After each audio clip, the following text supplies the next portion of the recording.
Greetings and welcome to our daily walk through the scriptures for May the 14th. Today, your reading finds the story of David and Jonathan, 1 Samuel 17 and 1 Samuel 18. Oh, and also some guy named Goliath. And then you have John chapter 8, verses 21 through 30, which shows a bit of an exasperated Jesus, Psalm 111, verses 1 through 10, and Proverbs 15:11.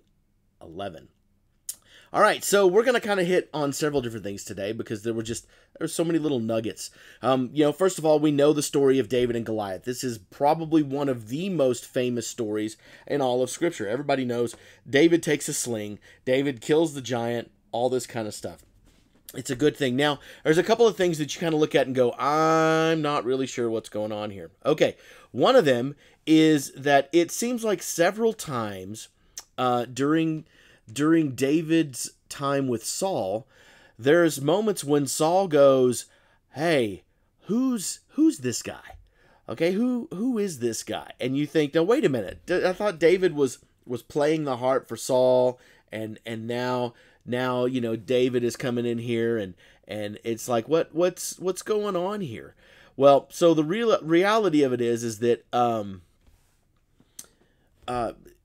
David is not the only person in Saul's court, okay? David doesn't necessarily at this point have a significant role in Saul's court. And so when you see sometimes where it seems like Saul doesn't necessarily recognize, that's one of the reasons. Now, the other reason that you might see it is because it's rhetorical. It's a rhetorical statement. In the case of Saul coming here and seeing David, he doesn't really recognize David to start with. He kind of does, but not in great ways. And so David kind of has to explain some things to him. And so David then goes out and with his blessing, because I guess Saul at this point is like, you know what? Nobody else is stepping up, so I guess it's got to be you. But that's not really the most important part of this story. In my opinion, 1 Samuel 18 is far more important. You say, now hold on a minute. This little snippet of David and Jonathan, Saul's son, yes. This is important because, first of all, it shows an absolutely wonderful, beautiful friendship. Okay? Some people look at this and go, it's not. All right? This is a beautiful friendship. Don't read more into it than it is, okay? You're reading it at the lens of today's society, not the society of Scripture. That kind of relationship would not have put David as a man after God's own heart, okay? Let's be very clear about this, okay? But what it does is it shows the relationships that David had with people, specifically people that should be his enemies, loved David dearly, because David was earnest in his actions and his decisions. They weren't always right, but you never questioned David's heart on situations.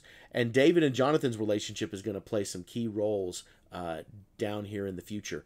Not only for David becoming king, but also during David's reign, we're going to see implications of Jonathan and David's relationship and friendship. All right, so then John chapter 8, we find an exasperated Jesus. And why do I say exasperated Jesus?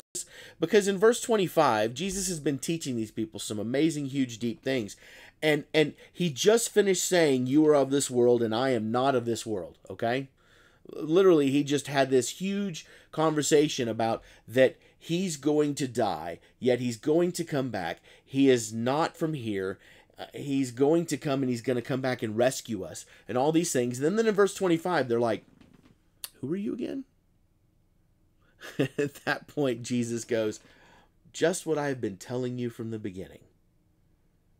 I mean, this is if God's ever going to be impatient and exasperated, this would have been the time right here. Because I got to tell you that as a parent, I understand it. There's nothing more frustrating than when I tell one of my little children to do something and they look at me and they go, "Huh?" Yeah. Well, that must have been what Jesus felt like here, is looking at this and going this, but yet God in his patience, Jesus goes, "Okay, let's do this another way. Let's talk about this, okay?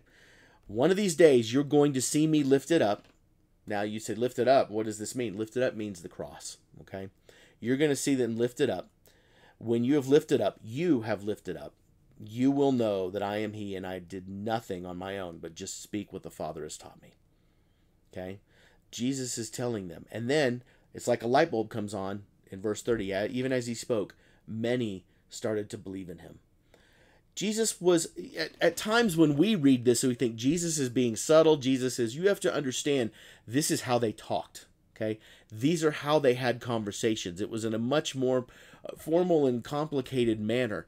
And some things that would be subtle to us are not subtle. I remember watching a movie years and years ago called Mr. Baseball with Tom Selleck, and is playing baseball in Japan. He was a former Major League Baseball player, and he's learning all these intricacies. And one of the things that happens is he gets a brush back, meaning that the pitcher came and threw a ball, and it got really close to him, and he fell off.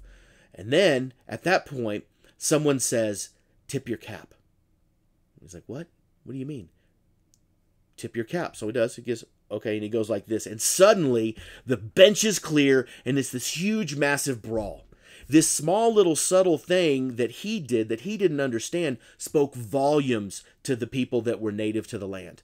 That's what happens sometimes when we read Scripture. We see subtle things that we don't fully understand, and yet for them, it spoke volumes. So when you're reading, be careful. Remember to read within the context of the situation. Remember to read in it. This is why I give you an introduction to each book of the Bible, so you know a little bit about who it is that Jesus is talking to, who it is that the writer is trying to reach and accomplish.